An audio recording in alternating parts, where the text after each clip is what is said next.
Hey guys, it's Tony-san here.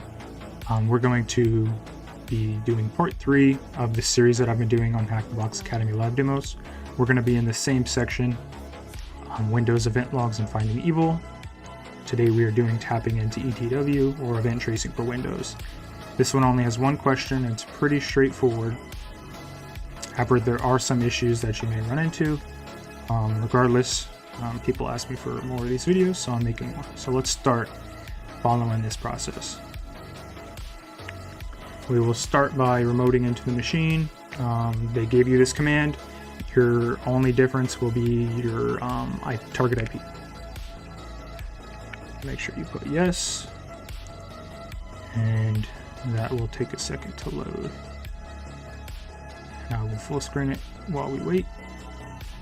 And in the meantime, we're going to open up the machine.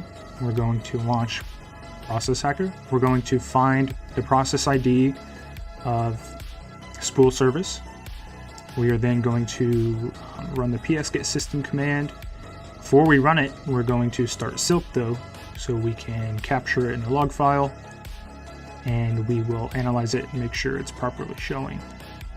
We will then do the same thing again using seatbelt, a different type of attack, and we will then find our answer in the text file, well, the JSON file I should say, but in Notepad. Let's see if it's pulled up here yet. Okay, it is. So I go to this Windows here, Process Hacker. Let's open that. And you can go over here and search for spool. Alright, 2304. That is our process ID, 2304. Now what I like to do is open a PowerShell and open a command prompt. The PowerShell is where we will be doing our attacks. Command prompt is where we will be running Silk. Been doing that a lot today, I apologize. And we'll cd to psget system.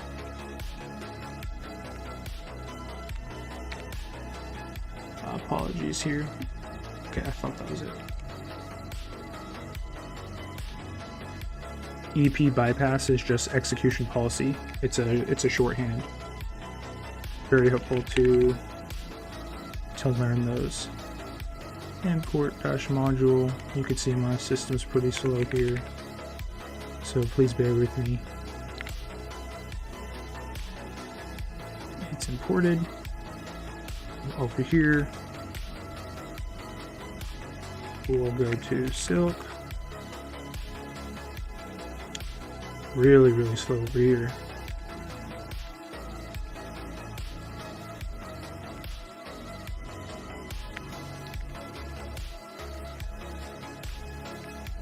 Okay, let's make sure it's there. Silk. Gotcha. Okay. Now over here we will, I don't think mine will be successful in copying, but we can try.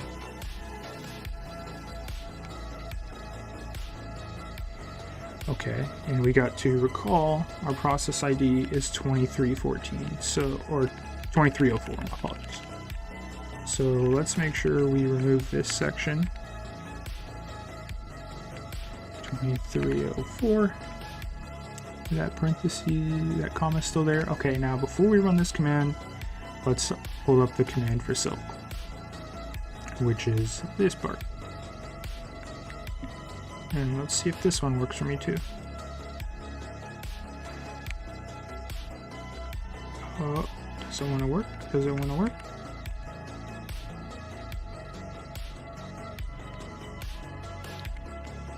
Can't win them all, can you? Alright, let's see. -t user -pn Microsoft Windows kernel process. Looks like I spelled all that right. And -ot file dash, and then this will be the output directory. So -p c //windows temp etw1.json. All right, I'm gonna start this. I'm gonna count to 10. 1, 2, 3, 4, 5, 6, 7, 8, 9, 10. We'll then run the command here. I'll wait 1, 2, 3, 4, 5, 6, 7, 8, 9, 10. Alrighty. I like to give it extra room at the beginning and the end, because when I started it and stopped it immediately to try and lower the amount of events captured, I ended up cutting it off too short and not getting the event captured at all. So that's just what I've done to try and play it safe. We'll see if that works here. So we will then navigate to where we outputted that, which is C Windows temp etw1.json. We're going to open with, going to do Notepad. So I've kind of skipped a lot of steps here. Well, not skip steps, but not referring to this. But now what we're going to do is search for the process ID of the original spool service. So in this case, it was 2508. So we're now going to run the second attack here. This time we will be using seatbelt. We're going to try and enumerate some token privileges, and we do have to update our silk command as follows here. I changed the file to etw2, and then we're going to run the attack. I'm going to do it a few times just for security, and I'm going to then search for seatbelt in the log file. So I have a command right here, but of course we want to start our log capture first. So I'm going to start that thing, make sure this is accurate.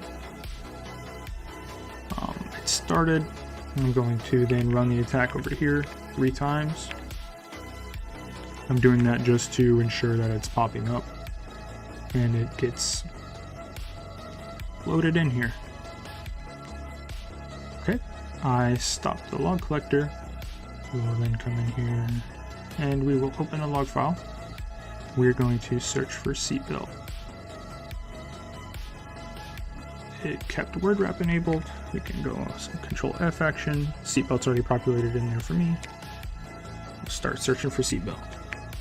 I'm pressing enter over and over again to hopefully find what we're looking for. And boom, there we go. When we are referencing this, we see a seatbelt interop right there. So we're looking for a managed interop method name, I believe. Yep, you see the answer here, obviously. Managed interop method name. And we see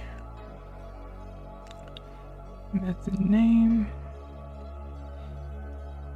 Let's look for that here.